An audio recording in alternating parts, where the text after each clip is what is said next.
बार धनिया के दादाजी ने धनिया को कुछ पैसे दिए और उससे बोले, धनिया बेटा जरा ये पैसे ले और बिजली घर में जाकर बिजली का बिल दे आ। धनिया ने पैसे लिए और धनिया चल दिया बिजली घर। रास्ते में धनिया को एक लॉटरी की दुकान दिख गई और उस लॉटरी में पहला इनाम था एक चमचमाती स्कॉर्पियो कार। इनाम में स्कॉर्पियो देखते ही धनिया ने सोचा बिजली का बिल अगले महीने दे देंगे, इस महीने जीतेंगे स्कॉर्पियो। धनिया ने लॉटरी की टिकट खरीदी और घर वापस आ गया। घर आते ही धनिया के दादाजी बोले, धनिया बेटा जरा बिजली के बिल की रसीद मुझे दे दे। तो धनिया डरते डरते बोला, दादाजी मैंने तो बिजली का बिल भरा ही नहीं, मैंने तो उसकी जगह लॉटरी की टिकट ले ली, उसमें हम लोग स्कॉर्पियो जीत सकते हैं। ये बात सुनते ही दादाजी ने जो धनिया को कूटा है ना भाई साहब, क्या बताएं आपको। लेकिन भाई 2 दिन बाद धनिया के घर के सामने सच में एक स्कॉर्पियो आकर खड़ी हो गई। वो अलग बात है कि उस स्कॉर्पियो को देखने के बाद धनिया खुश होने की बजाय रो रहा था, क्योंकि ये स्कॉर्पियो बिजली विभाग वालों की थी जो धनिया के घर का बिजली कनेक्शन काटने आए थे।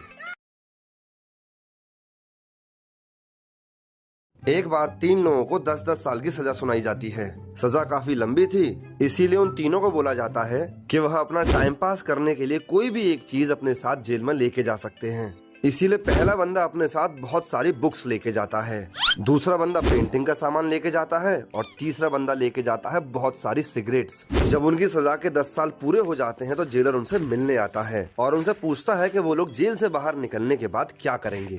इस पर पहला बंदा बोलता है, सर मैंने जेल में 10 साल तक बहुत सारी किताबें पढ़ी हैं, अब मैं बाहर जाकर अपनी डिग्री लूंगा और टीचर बनूंगा। दूसरा बंदा बोलता है, सर मैंने 10 साल तक पेंटिंग की इतनी प्रैक्टिस कर ली है कि मैं तो अब पेंटर ही बनूंगा बाहर जाके।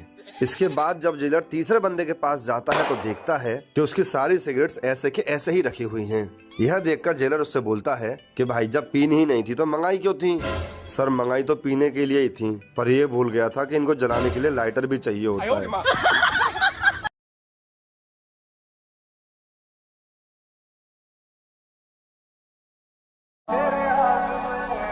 अरे उठो, लड़कियां इतनी देर तक नहीं सोती, चलो उठो, थोड़ा कम बोलो, लड़कियां ज्यादा नहीं बोलती। चलो जाओ रूम में जाओ, तुम देर रात तक बाहर नहीं जा, छोटे कपड़े नहीं पहनने, लड़कों से दूर रहो। ये बाल खुले क्यों है? इसको बांध के जाओ। हंस के किससे बात कर रही हो? पढ़ाई वढ़ाई छोड़ो, मेरे साथ आके काम करवाओ। लड़कियां घर का काम करती हुई अच्छी लगती हैं। माँ, इस सास लेना भी छोड़ दूं, क्योंकि मैं लड़की हूँ ना।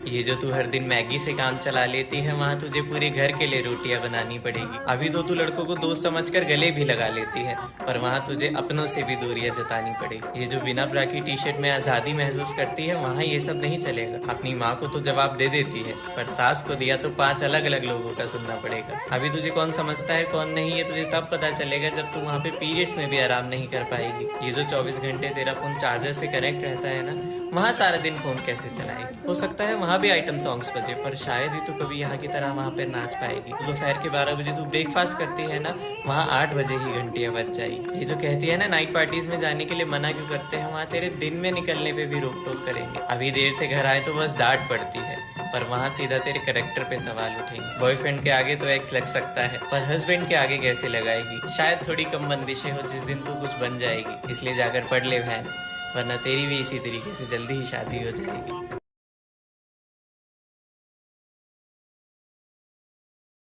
एक खिलौना मांगती थी मैं, तो पापा खिलौनों से मेरा कमरा भर जाते थे। फिर पता नहीं क्यों पापा कई दिन ऑफिस पैदल ही जाते थे।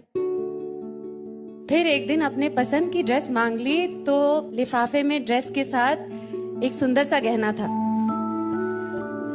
लेकिन पता नहीं क्यों पापा ने उस दिवाली पे पुराना कुर्ता ही पहना था। पापा थोड़ी ही हैं, जादूगर हैं वो, जो एक मांगो 1000 दे जाते हैं। अपने लिए एकदम लापरवाह, लेकिन हर महीने घर के लिए खुशियों की तनख्वाह लाते हैं। कोई तो बताए यार कि ये पापा किस दुनिया से आते हैं।